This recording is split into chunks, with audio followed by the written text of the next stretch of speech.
So Robert, this is the Hudson River,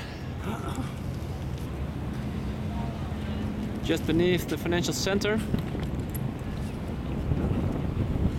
There's the Statue of Liberty that was designed by a French Freemason. A Freemason? What's that? Freemason. You know, Vrijmetselaar in Dutch. Oh, Vrijmetselaar, okay.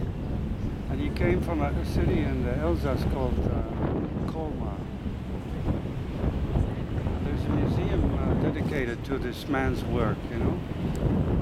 But it's interesting that Colmar was also the birthplace, according to the book How the Grail Sites Were Found by Werner Gorb, that we published in our Villa Press.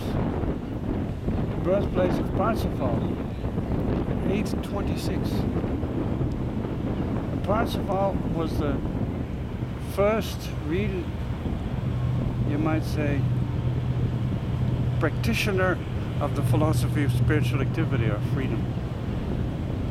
So you have two things. You have the architect of the Statue of Liberty coming from a place which was the birthplace of Parsifal. Why is Parsifal the executioner of freedom? Because he became Grail King out of his own volition, out of his own initiative. He achieved the state of consciousness of Seelde, which is ecstasy, happiness, or zaligheid in Dutch. Eh? What's that called? And bliss. Because the path of humanity, the soul path, is from doubt in instinct, from instinct to intellectualism to intuitive, or in other words, from dumbness to doubt to bliss. And Parsifal achieved that. It's the whole story of Parsifal is about that. So we were at a place that's going to be known, or is already known, as the Freedom Towers, right? And we have the Statue of Liberty there. But what has to be instituted, and as I said, I tried to say in the St. Paul's Chapel's garden, is that what has to be instituted in the consciousness of the world is a philosophy of freedom.